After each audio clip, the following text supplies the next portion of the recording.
Amém. Bom dia. Louvado seja nosso Senhor Jesus Cristo. Para sempre seja louvado. Que alegria, meus irmãos, estarmos juntos aqui mais uma vez na Canção Nova. Quero fazer uma menção especial ao nosso querido, amado e saudoso Padre Jonas Abib. Vamos aplaudi-lo. Que saudade do nosso querido Monsenhor Jonas, nosso pai de todas as comunidades do Brasil. É assim que nós, novas comunidades, consideramos o pai das nossas comunidades. Quanto que aprendemos com ele, quanto que aprendemos com ele. Minha saudação ao Padre Wagner, ao Eto e também à Luzia. Bem, sou Ítalo Fazanella, fundador da comunidade Sagrada Família, comunidade que completou 30 anos o ano passado, 30 anos de fundação, com o carisma de ser família, comunidade de amor, e a missão evangelizar e resgatar a família. Sou casado há quase, daqui a alguns dias, 36 anos com a Rosana, graças a Deus muito bem casados, temos 6 filhos, 4 na terra, 2 no céu, 9 netos, são 3 no céu e 6 na terra, com a graça de Deus, e assim vamos caminhando. E a vocês, famílias que vieram para a Canção Nova, vocês que nos acompanham pelo Sistema Canção Nova de comunicação, não é mais um acampamento para as famílias.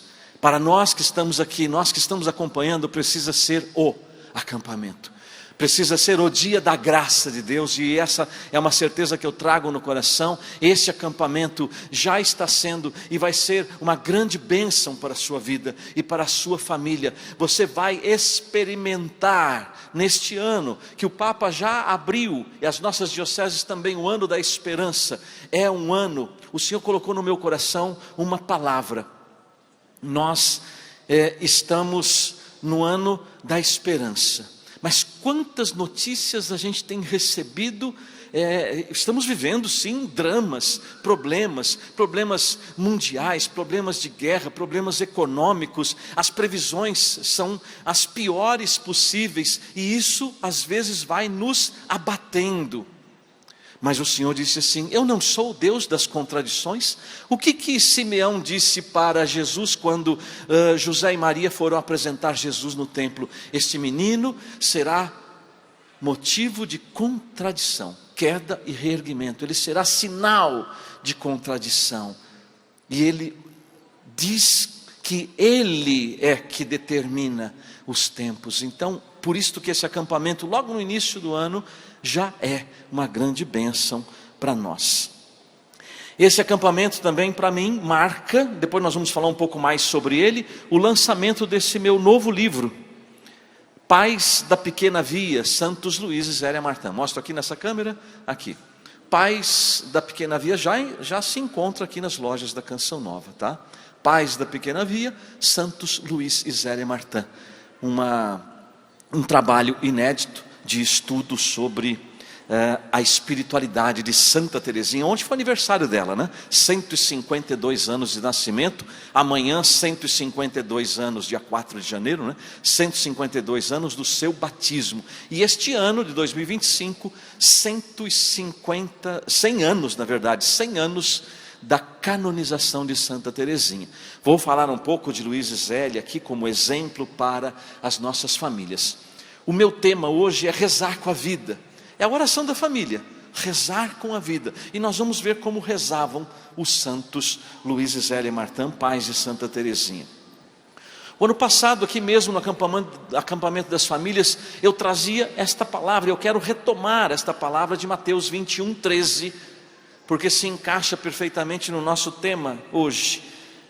Mateus 21, 13, o Senhor vai dizer assim: minha casa é uma casa de oração. Você pode repetir comigo: minha casa é uma casa de oração. É uma proclamação. Não é apenas mais um versículo que você repete. Não, você está proclamando esta palavra para a sua vida e para a sua família. Repita mais uma vez comigo: minha casa é uma casa de oração. minha casa é uma casa de oração, Mateus 21:13. A decisão de fazer da sua casa uma casa de oração é a melhor decisão da sua vida.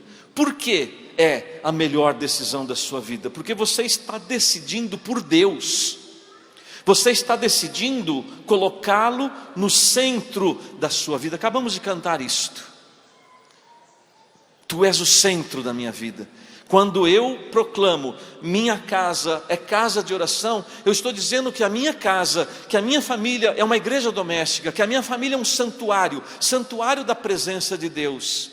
Por isso é a melhor decisão da nossa vida, porque nós estamos colocando tudo que é Deus no centro das nossas famílias, no centro das nossas vidas. O grande lema dos pais de Santa Teresinha, o grande lema de vida era Deus o primeiro a ser servido. Deus o primeiro a ser servido. O que significa isso? Que eles colocavam o Senhor em primeiro lugar em todas as decisões da sua vida.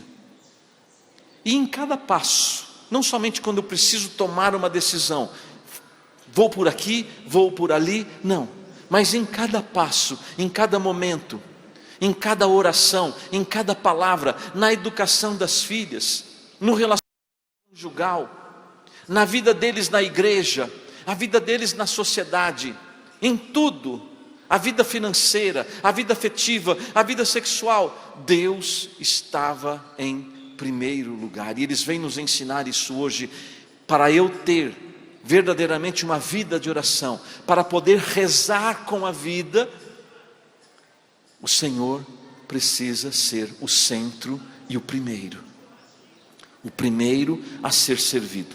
O Catecismo da Igreja Católica, no parágrafo 2685, diz assim: a família cristã é o primeiro lugar da educação para a oração. Primeiro lugar de educação para a oração é a família. Fundada no sacramento do matrimônio, é a igreja doméstica na qual os filhos de Deus aprendem a orar como igreja e a perseverar na oração. Para as crianças, particularmente, a oração familiar cotidiana é o primeiro testemunho da memória viva da igreja, reavivada pacientemente pelo Espírito Santo. Então veja, o catecismo da igreja nos ensina que a família é o lugar privilegiado da oração. A família é a primeira escola de oração. É ali que nós devemos aprender, é ali que nós devemos ensinar, é ali que nossos filhos, nossos netos vão aprender a orar. E aprender a orar significa o quê? O que significa? O que é orar? O que é rezar? Rezar é você ter um relacionamento com Deus, é você se relacionar com Deus. Ora, você só se relaciona com alguém que você conhece. Você precisa aprofundar na sua vida o conhecimento. E o verbo conhecer na Bíblia significa intimidade, inclusive sexual, quando fala do conhecimento entre o casal. Então, conhecer significa intimidade. Eu preciso ser íntimo de Deus. Como que eu faço isto? Só há um caminho, é o caminho da oração. É na oração que eu me torno íntimo de Deus. Mas não é só simplesmente você pegar um livro de orações e ir fazendo orações. Não. Rezar não é fazer orações. Rezar é você se relacionar com Deus. E é nesse relacionamento com Deus que você vai tendo mais intimidade, porque você vai mais conhecer a Deus na medida que você reza. Quanto mais você reza, mais você conhece a Deus. Muitas famílias estão enfraquecidas, derrotadas, vencidas, porque não rezam. Porque não rezam. Nós vamos ver João Paulo II trazendo para nós algo bastante importante. As famílias que não rezam, talvez porque não sabem o poder que a oração tem. O poder que está em nossas mãos. São famílias que são seduzidas pelas propostas do mundo, do entretenimento. Hoje, o que nós temos 24 horas por dia é entretenimento. Essa é a palavra do século. Entretenimento. Nós estamos no mundo do entretenimento. Você liga a televisão, é entretenimento. Você pega o celular, é entretenimento. Você entra na internet, é entretenimento. Sabe que alguns especialistas identificaram uma nova síndrome, agora, desse início de milênio. A síndrome do cérebro podre. Já ouviu falar, Evandro? A síndrome do cérebro podre. O que é isso? A gente fica na internet vendo um monte de coisa que não edifica. Coisas sem sentido. Não tem sentido, não tem sabedoria, e às vezes são coisas pecaminosas, e isso tem causado um efeito no cérebro das pessoas, que os especialistas chamaram, olha que coisa terrível, a síndrome do cérebro podre. E isso tem incapacitado as pessoas de se relacionarem com Deus. Tem incapacitado as famílias de rezarem, de se reunirem para a oração. Elas perdem a atenção, isso tira a atenção, tira o foco das coisas fundamentais, daquilo que não passa. João Paulo II, que é considerado o Papa da família, na Carta às Famílias, um documento que ele escreveu lá em 94, é o ano da fundação da nossa comunidade, ele vai dizer assim: a oração reforça a estabilidade e a solidez espiritual da família, ajudando a fazer com que esta participe da fortaleza de Deus. Olha que importante isto. Esse é o caminho. A oração, não é outra coisa. A oração reforça a estabilidade e a solidez da família. A solidez espiritual, ajudando a fazer com que esta participe da fortaleza de Deus. Quem reza, participa da fortaleza de Deus. Você quer ser forte para vencer as tentações, vencer o pecado, vencer o maligno, vencer o demônio? Precisa rezar, meu irmão. Precisa rezar, minha irmã. Precisa rezar o casal, precisa rezar a família. Por isso que eu disse, as famílias estão enfraquecidas, elas estão derrotadas, estão vencidas porque não rezam. Não rezam, não se unem a Deus. E a oração é aquela que dá estabilidade e solidez espiritual para a família. Nós não podemos mais continuar fracos, como diz a palavra, ao sabor dos ventos, ao sabor das ondas, indo para lá e para cá. Não, solidez, estabilidade, firmeza, fortaleza. E quem reza participa da fortaleza de Deus. Olha como é importante isso. Quando você reza, a fortaleza de Deus te reveste. Não é Efésios 6 que vai dizer: revesti-vos da armadura de Deus, para você se tornar forte para o combate? É isto, Deus nos reveste dele mesmo, Deus nos reveste da sua fortaleza. O próprio João Paulo II, aí já no outro documento, Familiares Consórcio, que é mais antigo, de 1981, ele vai dizer assim: a oração tem as suas características. Vejam, o tema desse momento é rezar com a vida. Vejam como João Paulo II traça os pontos de como nós devemos rezar com a vida. A oração familiar tem as suas características. É uma oração feita em comum, marido e mulher juntos, pais e filhos juntos. A oração familiar tem como conteúdo original a própria vida de família. O que a família vai rezar? É a própria vida da família, rezar com a vida. Que todas as suas diversas fases é interpretada como vocação de Deus e atuada como resposta filial ao seu apelo. Alegrias e dores, esperanças e tristezas, nascimento e festa de anos, aniversários de núpcias dos pais, partidas, ausência, regressos, escolhas importantes e decisivas, a morte de pessoas queridas, assinalam a intervenção do amor de Deus na história da família.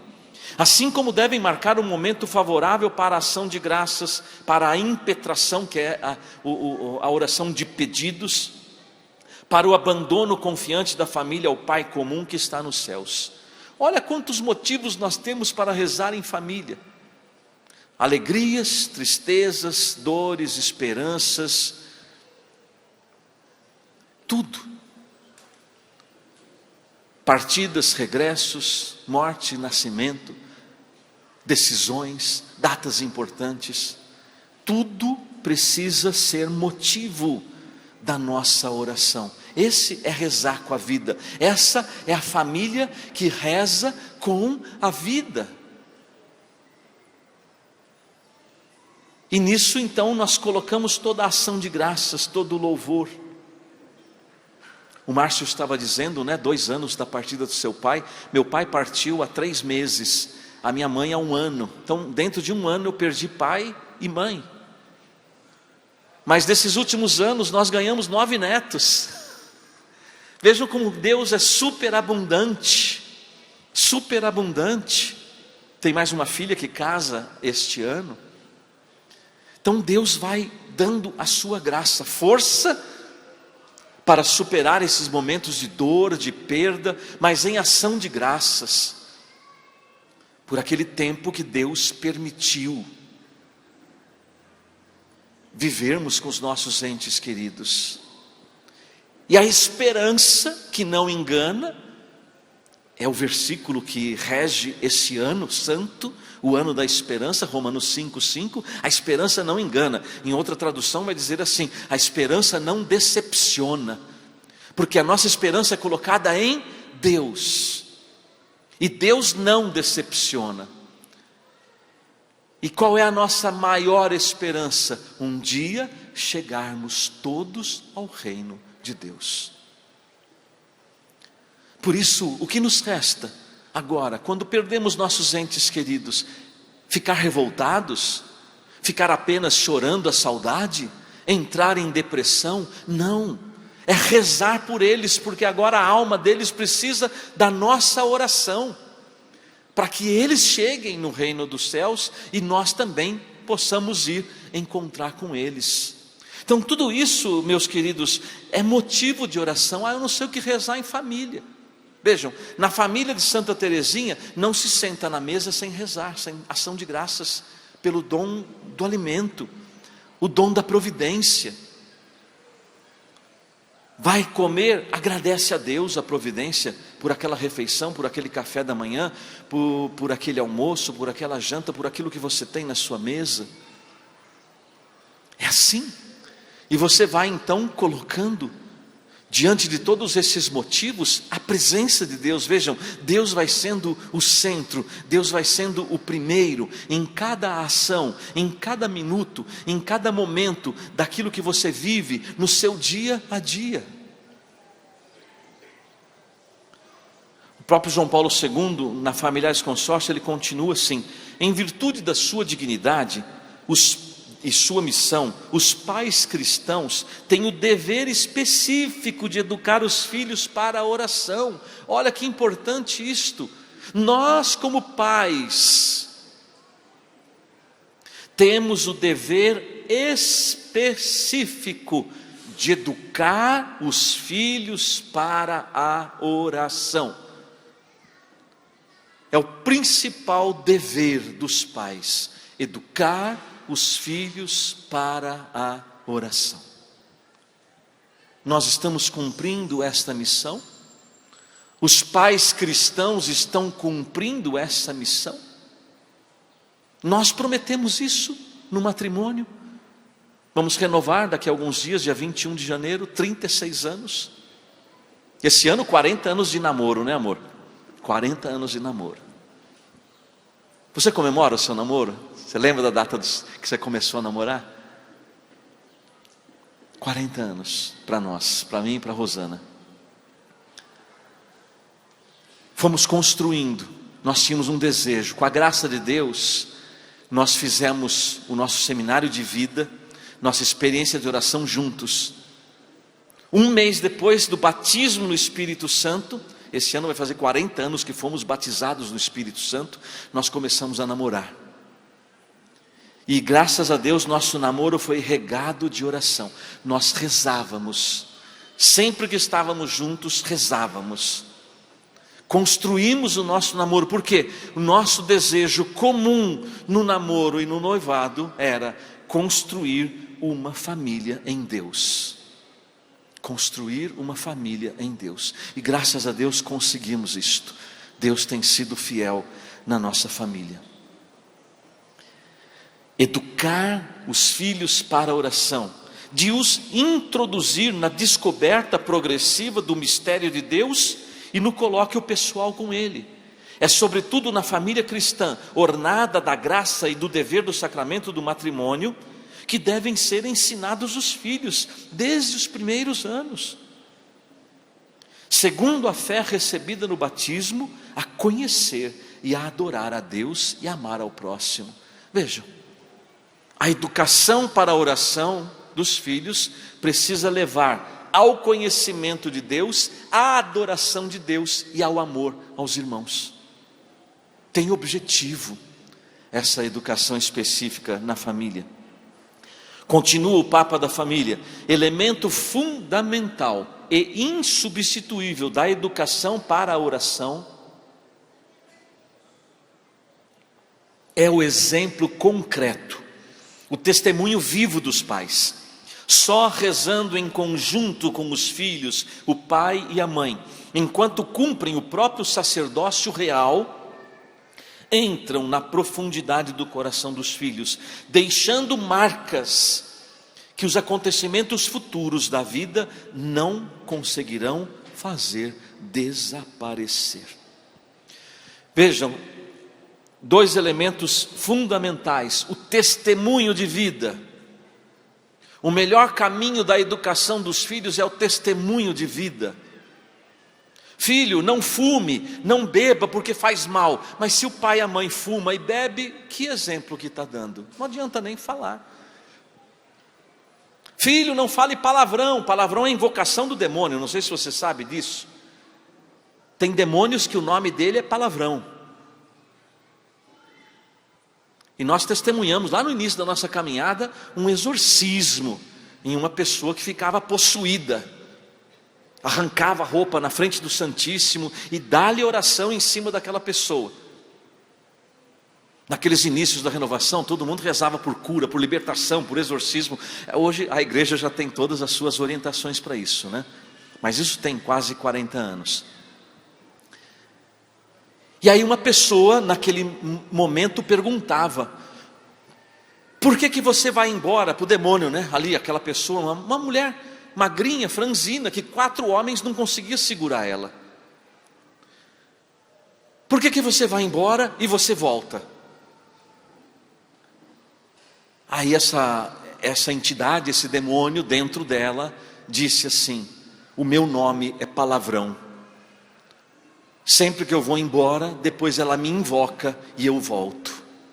Aquele que fala palavrão invoca o demônio para a sua vida. A gente tem que tomar cuidado com isto, muito cuidado. E aí então está na educação dos filhos.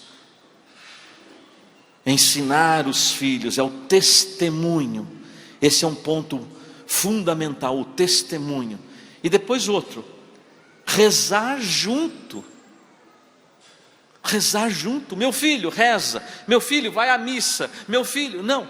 Vamos juntos. Nós vamos juntos. Rezar em conjunto. Vamos rezar aqui na mesa. Vamos rezar o terço juntos. Depois do jantar, Luiz e Zélia se reuniam com os filhos em torno da imagem de Nossa Senhora, com as filhas. Eles tiveram 9 filhos, né? Mas 4 morreram muito novinhos. 3 com menos de um ano e uma com 5 anos. Juntava as filhas para rezar o terço diante da imagem de Nossa Senhora. Viver em conjunto isso tudo é o testemunho, rezar juntos. E olha uma coisa que é uma esperança para cada um de nós. Olha o que João Paulo II diz: se fizermos isto, o testemunho, a oração em conjunto, vamos entrar na profundidade do coração dos filhos, deixando marcas que os acontecimentos futuros da vida não conseguirão fazer desaparecer. Ou seja, quando nós educamos os nossos filhos em Deus, nada e ninguém no mundo tira o que nós plantamos no coração dos nossos filhos. Essa é uma esperança. É isso, pode aplaudir a esperança das famílias. Nossos filhos não estão perdidos. E eu sei que muitos pais aqui estão angustiados porque os filhos estão fora do caminho de Deus. O seu filho se perdeu no mundo, o seu filho se perdeu no vício, seu filho se perdeu longe de Deus. São Luís e Santa Zélia tinham uma filha difícil chamada Leônia. Leônia tinha um temperamento complicado. Leônia passou por chantagem da empregada doméstica, o que piorou ainda mais o seu comportamento. Mas Luís e Zélia nunca deixaram de acreditar em Leônia, na bondade de Deus no coração de Leônia. Tanto é que sempre que Luís se refere a Leônia, ele vai dizer: a minha boa Leônia. Não, ele não disse essa peste, esse demônio. Não, nunca amaldiçoou as suas filhas. Muitas vezes os pais amaldiçoam os filhos, porque a palavra dos pais tem poder. A palavra tem poder. Por pior que seja o comportamento dos nossos filhos, você tem que bendizer, você tem que abençoar e acreditar na bondade do coração, porque Deus nos fez bons. Deus criou todos os homens e as mulheres bons. Minha boa Leônia. Mesmo em meio aos desafios da educação de Leônia, porque não foi fácil, Zélia, numa das suas cartas, ela vai dizer assim: eu não sei mais o que fazer com essa menina. Olha, com certeza muitos de nós já disse isso, né? Não sei mais o que fazer com essa menina, não sei mais o que fazer com esse menino, já tentei de tudo. Eu costumo dizer que toda família tem uma Leônia ou um Leônio, né? Todos têm. Mas a gente tem que seguir o exemplo dos santos. Como que eles lidaram com isso? Acreditando, minha boa Leônia. Mas Zélia também, numa outra carta, ela diz assim: eu sei que o bom Deus pode transformar o coração de Leônia, e eu tenho certeza que Ele o fará. Vejam que hoje, pela intercessão de Luís e Zélia, Deus conceda a nós, pais que estamos aqui acompanhando esse acampamento, esta graça da certeza do que João Paulo II nos disse: os acontecimentos futuros da vida não conseguirão fazer desaparecer, porque se nós educamos no exemplo e na oração, nós deixamos no coração dos filhos marcas profundas que a vida não vai poder tirar. Plantamos a semente que um dia vai brotar. Essa é uma certeza, meus irmãos, que nós temos que carregar conosco. Nós não podemos duvidar, porque se a gente duvida, a gente vai estar duvidando de Deus. Eu não posso, eu tenho que ter esta certeza, eu preciso ter essa certeza. Nada e ninguém no mundo vai tirar o que foi colocado pelos pais no coração dos filhos. Essa é a nossa esperança. Foi a esperança que alimentou Luiz e Zélia em relação a Leônia, que deu muita preocupação, muita. Você pega as cartas de Zélia, dezenas de vezes aparece o nome de Leônia, muito mais do que das outras filhas, porque era a preocupação dos pais. Não é a preocupação de Jesus, o bom pastor? Com quem que ele se preocupa? Com as 99 ovelhas que estão aqui ou com aquela que está perdida? Com aquela ovelha, número 100. A 100ª está perdida. Ele até deixa as 99, porque ele sabe que aquelas 99 estão aqui, estão guardadas, estão no rebanho, está tudo bem com elas. Então ele se arrisca, ele vai atrás, ele vai resgatar aquela ovelha perdida. E a preocupação de Luiz e Zélia era com Leônia. Mas olha como que Deus, ele se supera em graça e bondade e misericórdia. Esse ano, nós estamos comemorando, isso vai acontecer em outubro, 10 anos da canonização de São Luís e Santa Zélia. 10 anos. Foram canonizados em 2015. Olha a graça de Deus. Em 2015, foi aberto o processo de canonização de quem? De Leônia, da filha difícil. No mesmo ano da canonização dos pais, a igreja abre o processo de canonização da filha difícil. Que Teresinha vai dizer, Leônia, ela foi uma das principais discípulas fiéis da Pequena Via. Com a oração de Luiz e Zélia, Leônia teve uma grande transformação de vida. Porque ela foi expulsa do colégio, ela entrou 3, 4 vezes na vida religiosa e saiu, até entrar definitivamente no mosteiro da Visitação, diferente das irmãs que foram todas para o Carmelo. Porém, ali, quando ela definitivamente entra, ela entra para viver uma vida de santidade. Já 6 meses antes da morte de Zélia, Leônia tem a sua transformação. E aí começa uma grande transformação na vida de Leônia. Depois, definitivamente, após a morte do pai, ela entra na vida religiosa e morre em odor de santidade.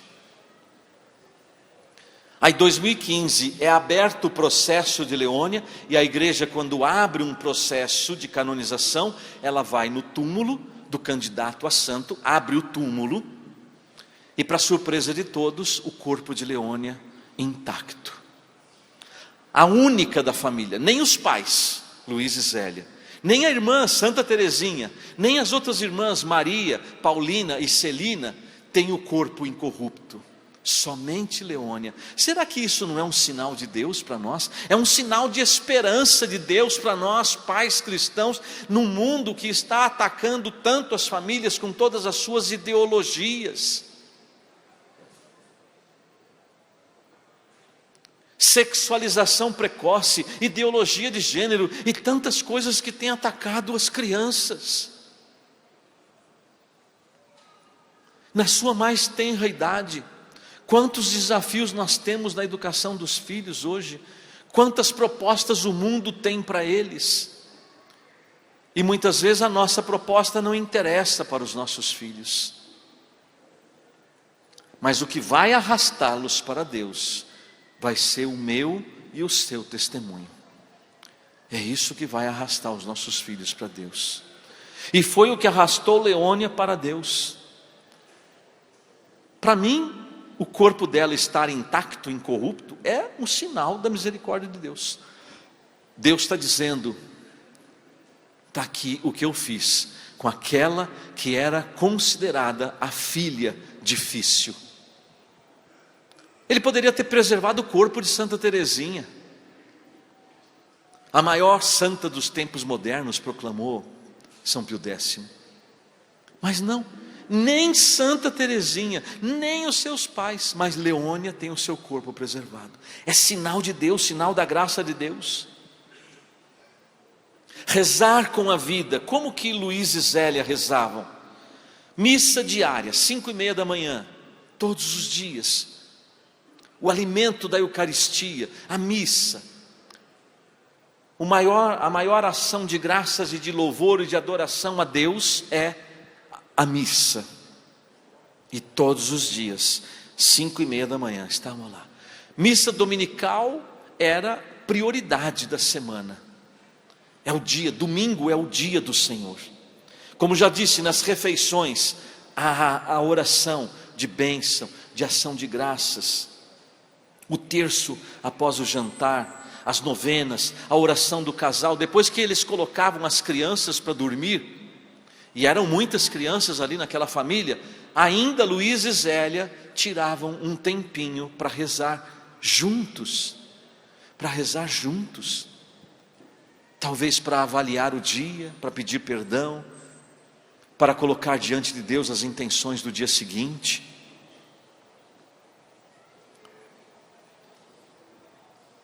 E muitas vezes no domingo ainda voltavam à igreja, sobretudo nas solenidades, para rezar as vésperas, em conjunto ali com a comunidade. Existia uma verdadeira espiritualidade, uma espécie de liturgia do lar, que era a alma do lar dos Martin, uma mola oculta que impulsionava essa família para Deus, Deus o primeiro a ser servido. As grandes decisões da família, aquelas decisões mais importantes, eram todas colocadas sobre o altar da Eucaristia. Ali estavam depositadas as intenções de Luís e Zélia e da sua família. A Eucaristia era o centro da vida daquela família. Era o centro irradiador de todas as coisas. A partir daquele centro que era Jesus e Jesus eucarístico, tudo acontecia, tudo era ordenado. O famoso ordo amoris, que é Jesus, tudo ordenar para o amor. Quando Ele é o centro, todas as outras coisas são ordenadas a partir daquele centro. E nesse acampamento nós somos chamados por Deus a olhar para a nossa vida. O que está no centro da nossa vida? Somos nós?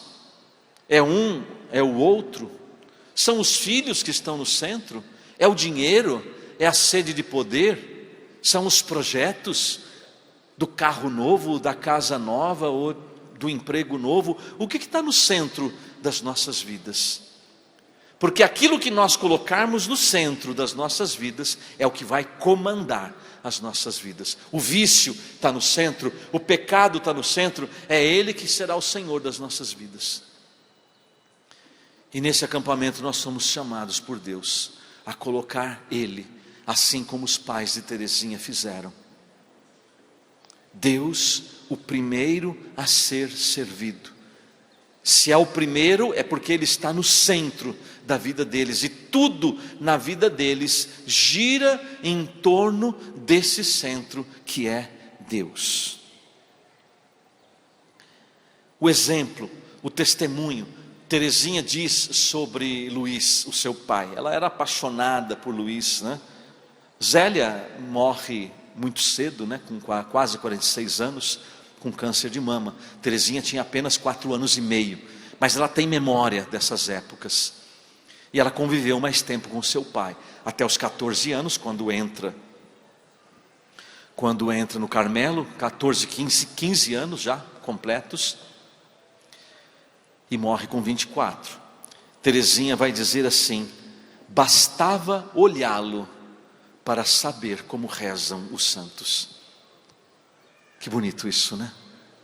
Teresinha falando do seu pai, bastava olhá-lo para saber como rezam os santos. Será que nossos filhos estão olhando para nós com esse olhar? Eu vejo meus pais rezando, estou vendo os santos rezarem. Será que eles têm esse pensamento ou nós estamos longe? Se nós estamos longe, nós temos que correr, ganhar aí o tempo perdido. Bastava olhá-lo para saber como rezam os santos. Meus irmãos, nós não podemos mais dar desculpas. Você conversa com todo mundo, e todo mundo vai dizer que a vida está corrida. Não é a percepção que todo mundo tem hoje? A correria da vida, a correria. A gente conhece até gente, né, amor, que não tem quase compromisso nenhum. E diz que está corrido. É muita coisa, está corrido. Porque parece que isso já entrou na nossa mente. E a desculpa para tudo é porque a vida está corrida. Será que isso vai levar a gente para onde? Veja, vocês sabem, Luiz e Zélia foram empresários. Luiz foi relojoeiro, joalheiro, ele tinha sua relojoaria. Zélia foi rendeira, tinha sua empresa familiar, chamado Ponto de Alençon, aquela renda muito delicada. Ela tinha muitas encomendas. Para você fazer um pedaço de tecido daquela renda, eram horas de trabalho. E Zélia tinha muitas encomendas. Tanto é que Luiz chega a vender a relojoaria para ajudar Zélia na empresa dela. Zélia escreveu muitas cartas, e muitas vezes, ou ela atrasava o sono, ou acordava mais cedo para poder ter um tempinho para escrever as suas cartas, porque tinha muitos afazeres. Vejam, a casa cheia de criança, a encomenda, os trabalhos, Luiz com a sua relojoaria também. Eles tinham todos os motivos para dizer que a vida era corrida e não tinham tempo. Luiz e Zélia acordavam cedo, trabalhavam muito e dormiam tarde. Acordavam cedo, trabalhavam muito e dormiam tarde. Tem alguma coisa em comum com a nossa vida? Ou por acaso tem alguém aqui que está dormindo cedo, trabalhando pouco, acordando tarde? Quem que está com essa vida aqui? Luiz e Zélia tinham a mesma vida que nós temos. E chegaram lá. Por quê? Aí é um ponto fundamental que eu já disse para vocês. Eles priorizaram Deus na sua vida. Enquanto, meus irmãos, nós não priorizarmos Deus na vida das nossas famílias, a gente vai ficar dando desculpa até chegar à última hora. E a hora que Deus te chamar, o que você vai dizer para Ele? Como será esse nosso encontro com o Senhor? Não tenho tempo. Buscar a Deus em primeiro lugar. Deus o primeiro a ser servido. Luiz e Zélia cultivaram uma profunda espiritualidade conjugal e familiar. Uma profunda espiritualidade conjugal e familiar. Foi essa a vida deles, a prioridade deles.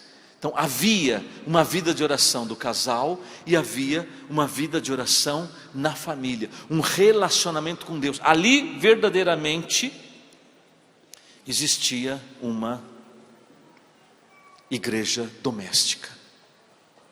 É a igreja doméstica, família, aqui. É o tema do nosso encontro, do acampamento deste ano. Que vos ameis uns aos outros como eu vos amei. Só reza quem ama. Só reza quem ama. Nossos filhos vão rezar quando se sentirem amados, não condenados pelos pais, mas amados. A igreja doméstica é o santuário da vida, o santuário da presença de Deus. Quem é que leva a presença de Deus para o lar? É o casal que reza. Quando o casal reza, Deus se faz presente. Quando o casal reza, participa, como já disse, da fortaleza de Deus. A família fica forte, sólida, e não fraca, jogada para lá e para cá.